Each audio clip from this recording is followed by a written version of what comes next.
नमस्ते नेपाल अनलाइन स्कुलमा स्वागत छ। आज हामी लाइक एन्ड एज इफ को एक्सरसाइजको भिडियोमा छौँ। हामीले ग्रामेटिकल रुलको भिडियो गरिसकेका छौँ जसमा लाइक र एज इफ के हो त, कस्तो ठाउँमा युज हुन्छ भन्ने कुरा गरेका छौँ।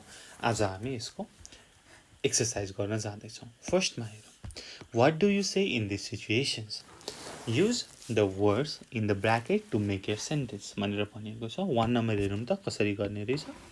1. You met Bill.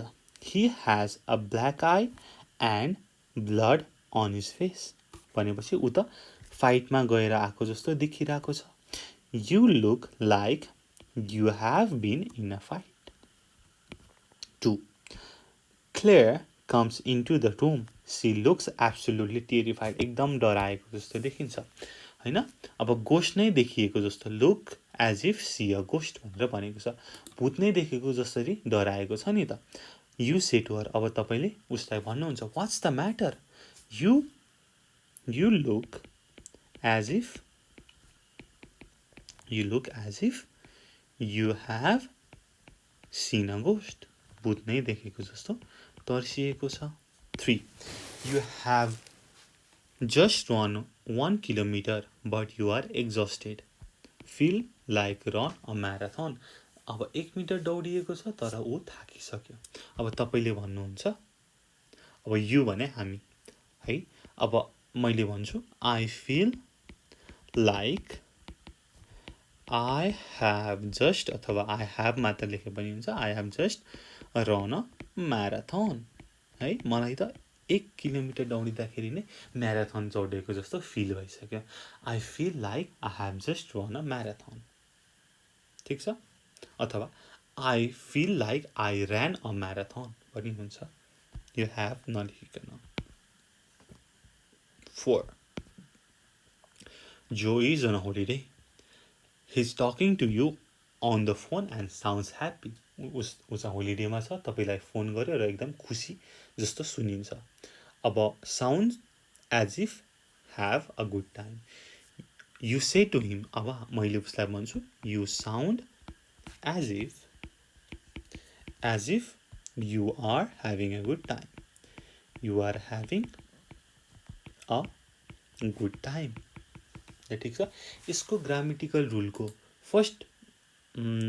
फर्स्टमै मैले के भनेको थिएँ त भन्दाखेरि लाइक र एज इफ भनेको एउटै हो र यसको मिनिङ के हो त भन्दाखेरि to say how somebody or something looks, sounds or feel. के त मैले यहाँ थोरै लेखेँ। To say how somebody or something looks, sounds or feels भन्नको लागि चाहिँ हामीले लाइक र एज इफको प्रयोग गर्छौँ भन्ने कुरा गरेका छौँ। अब त्यसपछि सेकेन्डमा हेरौँ के भनेको छ त।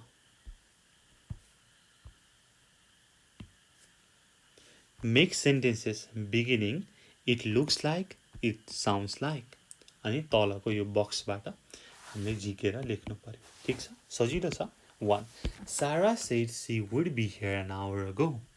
You say it looks like she isn't coming. 1 घण्टा अगाडि नै आउँछु भनेको अहिलेसम्म आएको छैन। It looks like she isn't coming. 2. The sky is full of black clouds. अब ब्ल्याक क्लाउड्स भन्ने बित्तिकै पानी पर्नेको कुरा छ। यहाँनिर it's going to rain. It looks like, अब यो त लुक्स हो नि त। It looks like it is going to rain. It's going to rain. 3. You hear 2 people shouting at each other. भनेपछि they are having an argument. It sounds यहाँनिर here छ नि त हैन, त्यही भएर sound. It sounds like they are having an argument.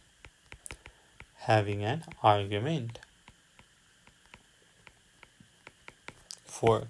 You see an ambulance, some policemen and 2 damaged cars at the side of the road. भनेको पक्कै पनि एक्सिडेन्ट भएको होला। There has been an accident. It looks like, यो त looks हो नि त। It looks like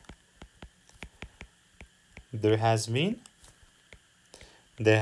an accident. There has been an accident. 5. You and a friend are in a supermarket. ठिक छ. You are looking for bananas but without success. तपाईले चाहिँ banana हेर्दै बनाना खोज्दै हुनुहुन्छ तर भेट्टाउनु भएको छैन. अब तपाईले भन्नुहुन्छ उनीहरू सुपरमार्केटमा बनाना नै छैन जस्तो छ भनेपछि it looks like they don't have any. They don't have any. They don't have any. 6. Dave isn't feeling well. He tells you all about it. भनेपछि you should see a doctor. It sounds like you should see a doctor. See a doctor. ठिक छ. सजिलो छ नि है. Okay. अब next हेरौँ त के भनेको छ. As if को कुरा गरेको छ. Complete the sentences with as if.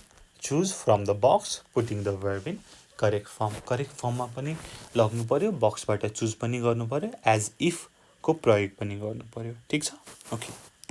1 मा हेरौँ. Mark looks very tired. He looks as if he needs a good rest. 2. I don't think Paul was joking. मलाई लाग्छ पोलले जोक गरेको छैन. उसले भनेको कुरामा सिरियस छ. उसले भनेको कुरा उसले चाहिँ ठीक हैन जोक गरेर भनेको छैन भन्दाखेरि यसो हेर्नुस् त माथि कुन ठीक छ. ठ्याक्क he mean what he say.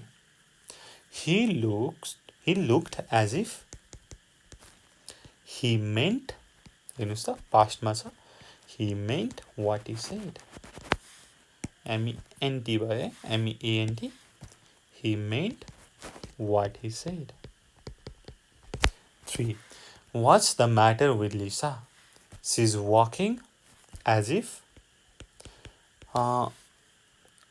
लिसालाई के भएछ? ऊ हिँडिरहेको छ. कसरी हिँडिरहेको छ त भन्दाखेरि she hurt her leg. She's walking as if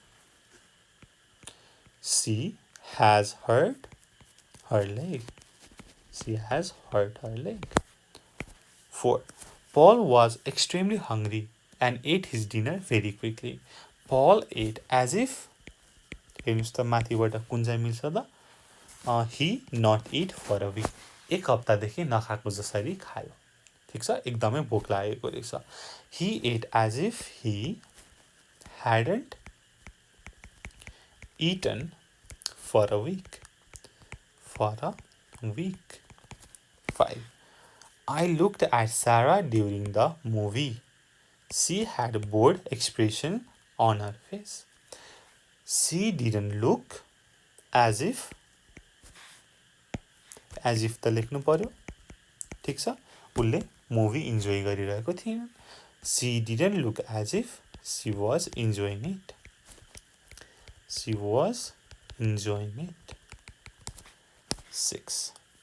I told my friends about my plan. They were amazed. ठीक छ. अब यसको मतलब they looked at me as if हेर्नुस् त के ठीक हुन्छ. I be crazy. They looked at me as if I was crazy. ठीक छ. अथवा I were crazy पनि लेख्न मिल्छ है. हामीले एउटा लास्ट रुलमा पढेको छौँ. जब as if मा हामीले पास्ट युज गर्छौँ तब चाहिँ हामीले was को सट्टा were पनि राख्न सक्छौँ भनेर भनेका छौँ. 7. I phoned Kate and invited her to the party, but she wasn't very enthusiastic. भनेको उसलाई आउन मन छैन रहेछ. She sounded as if she didn't want to come. She didn't want to come. 8. I went into the office, but nobody spoke to me or looked at me. भनेको म त exist नै गरेको छैन जस्तो. I not exist भनेर भनेको छ. Everybody ignored me as if I didn't exist. मेरो त अस्तित्व नै छैन जस्तो हैन. Everybody ignored me as if I didn't exist. Okay, last one. These sentences are like the ones in section D भनेको छ. अब section D भनेको के हो मैले भन्छु. Complete each sentence using as if. अब हामीले एज इफको एउटा रुल पढेको छौँ। के रुल भन्दाखेरि एज इफसँग हामी पास्ट युज गर्छौँ, तर त्यो पास्टले पास्टलाई डिनोट गर्दैन, प्रेजेन्टलाई डिनोट गर्छ। After as if we sometimes use the past when you are talking about the present। ठिक छ, हामीले एज इफको पछाडि कहिलेकाहीँ पास्ट टेन्सको स्ट्रक्चर फलो गर्छौँ, तर त्यसले चाहिँ पास्टलाई डिनोट गरेको हुँदैन, प्रेजेन्टलाई डिनोट गरेको छ है। ल यहाँनिर गरौँ, म फेरि बुझाउने प्रयास गर्छु। 1. Andy is a terrible driver. He drives as if he were the only driver on the road. He were अनि हामीले भनेका छौँ, हामीले जब पास्टमा युज गर्छौँ हामीले वाजसँग वेयरलाई रिप्लेस गर्न मिल्छ एज इफमा भनेर भनेका छौँ। 2. I'm 20 years old, so please don't talk to me as if I was a child अथवा I were a child। अब यहाँनिर हामीले अगाडि के भने एज इफसँग हामीले कहिलेकाहीँ पास्ट टेन्स युज गर्छौँ, जसले चाहिँ पास्टलाई होइन प्रेजेन्टलाई डिनोट गर्छ भनेर भनेको छौँ। त्यो पास्ट रियली पास्ट होइन, प्रेजेन्ट हो है। अब अहिले म 20 वर्षको छु, मलाई बच्चा जसरी कुरा नगर्नु भन्नको लागि त मैले पास्ट युज गरेँ, तर त्यो पास्टले त अहिले प्रेजेन्टको कुरा छ नि त। So please don't talk to me as if I was a child अथवा were a child. 3. Steve has never met Nicola, but he talks about her as if she was अथवा she were his best friend। अब यहाँनिर हेर्नुहोस् त, स्टिभले निकोलासँग आजसम्म भेटेको छैन, तर उसको बारेमा यसरी कुरा गर्छ कि ऊ चाहिँ के त निकोला त उसको जिग्री दोस्त हो जसरी कुरा गर्छ। त्यस्तो कहिले हुन्छ त हो, यो आइडिया नै रियल छैन। ठिक छ, त्यही भएर यहाँनिर हामीले पास्ट टेन्स युज गऱ्यौँ, तर पास्टले चाहिँ प्रेजेन्टलाई डिनोट गरेको छ। यहाँनिर द आइडिया द्याट के त उसले चाहिँ निकोलालाई आफ्नो साथी जसरी कुरा गर्छ त्यो चाहिँ रियल होइन नि त हो। The idea is not real, he doesn't know Nikola et al हो नि त, he hasn't met Nikola et al हो। त्यही भएर हामीले पास्ट प्रयोग गऱ्यौँ, तर पास्ट प्रयोग गरे पनि प्रेजेन्टको बारेमा कुरा गऱ्यौँ र हामीले यसरी युज गर्दाखेरि वाजलाई चाहिँ वेयरमा पनि लेख्न मिल्छ, अथवा तपाईँले सिम्पली वाज मात्रै लेखे पनि हुन्छ है। 4. We met a long time ago, but I remembered it as if हिजो जस्तै, as if it was yesterday अथवा it were yesterday। ठिक छ, यो त रियल होइन नि त, धेरै पहिला भेटेको तर मलाई लाग्छ हिजो मात्रै भेटेको जस्तो, यो त रियल होइन है। This is not the real thing नि त हो, यो त थोरै तपाईँको इमेजिनरी पार्ट छ नि त हो। त्यही भएर यहाँनिर पास्ट त प्रयोग गऱ्यो, तर पास्ट प्रयोग गरे पनि प्रेजेन्टलाई डिनोट गरिएको छ र तपाईँले यस्तो कन्डिसनमा वाज र वेयर दुवै लगाउन सक्नुहुन्छ। ठिक छ, ल अब बुझ्नु पऱ्यो एज इफ लाइक र एज दो भनेको उस्तै हो र यो सर्टेन कन्डिसनमा एज इफ भनेको चाहिँ छुट्टै मिनिङ लाग्छ भन्ने कुरा छ है। तपाईँले बुझ्नुभयो भनेदेखि तपाईँलाई यसमा केही समस्या हुँदैन जस्तो लाग्छ, र केही समस्या भयो भने पनि हामी छौँ, तपाईँले कमेन्ट गर्न सक्नुहुन्छ, डिस्क्रिप्सनमा दिएको फोन नम्बरमा फोन पनि गरेर भन्न सक्नुहुन्छ। त्यति भन्दै यो भिडियो यहीँ टुङ्ग्याउन चाहन्छु। Thank you so much for watching. Until next time, good bye, keep learning. Jai Chandra Surya, piece.